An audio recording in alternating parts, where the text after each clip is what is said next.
আসসালামু আলাইকুম। ওয়ালাইকুম আসসালাম। কি সংবাদ? বাংলাদেশের অবস্থা এমন হয়েছে, রাজনীতির পরিস্থিতি খুব খারাপ। কেননা মানুষ এমন ভাবে রাজনীতিকে ধরে নিয়েছে, যেভাবে ধর্মটাও নেয়নি। আমরা যেভাবে টাকা পয়সার পিছনে ছুটেছি, এর কিঞ্চিত পরিমাণ যদি আমরা একটু ধর্মের পিছনে ছুটতাম, তাহলে আমাদের অবস্থা এরকম হতো না। জানো, এখন কিছু কিছু লোক আছে রাজনীতি করে, এরা এরা হচ্ছে বিভিন্ন দলের সঙ্গে এখন জড়িত হচ্ছে। এরাই হচ্ছে হাইব্রিড নেতা, বুঝছেন? যেমন উপজেলা চেয়ারম্যানের ভোট আমি যাকে দিয়েছি, সে একটা দল করে। আবার এমপিও ভোট যাকে দিয়েছি, সে আবার আর একটা দল করে। এবং মেম্বারি ভোট যাকে দিয়েছি, সে আবার দেখি যে আর এক দল করে। আমরা মানুষ, আমরা হচ্ছে বুঝি না কেন আমি ভোট দেব যে আমার এলাকার যোগ্য ব্যক্তি হবে, যে আমার এলাকার ভালো কাজ করতে পারবে, আমি তাকেই ভোটটা দেব, সে যে দলেই হোক না কেন। আসলেই তো যোগ্য ব্যক্তিকে ভোট দেওয়া উচিত।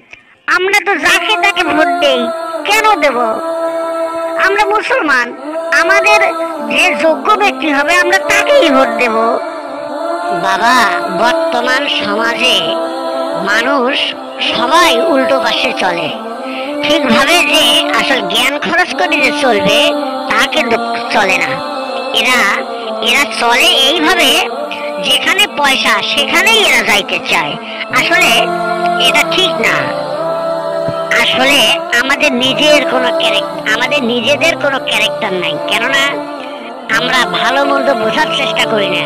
ওই সিনিয়র যা বলেছে, ওই মুরব্বী যা বলেছে, ওই বাপ দাদারা যা বলেছে, আমরা সেইভাবে চলতেছি।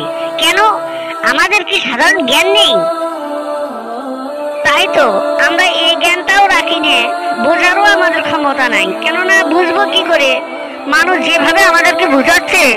আমি তো এই যে মাদ্রাসায় আছি, এখন দেখেন এই মাদ্রাসায় যেভাবে শিক্ষাটা হচ্ছে, আসলে আমাদের জানা উচিত যে মাদ্রাসার শিক্ষাটা উন্নতম শিক্ষা। আর আপনারা মনে করছেন ডক্টর ইউনূস স্যার খুব কাঁচা লোক, কিন্তু না, ওনার সব দিক থেকেই ওনার জ্ঞান আছে। উনি যতই বিদেশে থাকুক না কেন, উনি কি ওনার ধর্ম ছেড়েছে? না কিন্তু। আর এই যে শুধু বেকায়দায় পড়ে আছে এই ছাত্র সমাজের জন্য। ছাত্ররা যেহেতু তাকে সেই স্থানে বসাইছে, তাদের কথা ফেলে কি করে?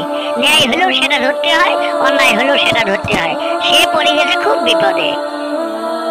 হ্যাঁ, আওয়ামী লীগ সরকার যেভাবে উন্নতি করছে দেশের, এভাবে যদি বিএনপিও আসতো, বিএনপিও একই উন্নতি করত। এবং জামাত যদি আসতো, তাহলে একই উন্নতি হতো।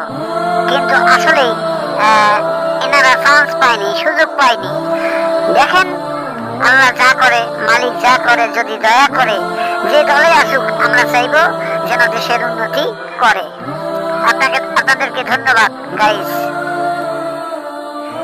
যে দলে আসুক, যদি এরকম একটানা 15, 16, 17 বছর থেকে যায়, অবশ্যই তার দিয়ে উন্নতি করা সম্ভব।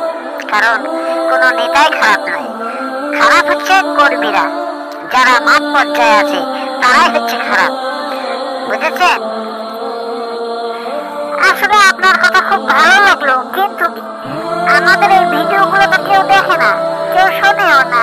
কারণ মনেই করে যে এটা কার্টুন ভিডিও।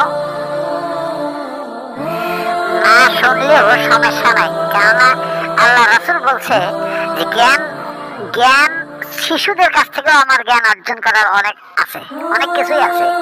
আর আল্লাহ রাসূল বলছে যে জ্ঞান অর্জন করতে আপনি চিনে যান। কারণ সে হোক কার্টুন, হোক মানুষ, যেভাবেই হোক, আমার জ্ঞান অর্জন করা নিয়ে কথা। আমি খারাপটা বর্জন করব, ভালোটা গ্রহণ করব। আসসালামু আলাইকুম ওয়া রাহমাতুল্লাহি ওয়া বারাকাতুহু। ওয়া আলাইকুম আসসালাম ওয়া রাহমাতুল্লাহি ওয়া বারাকাতুহু।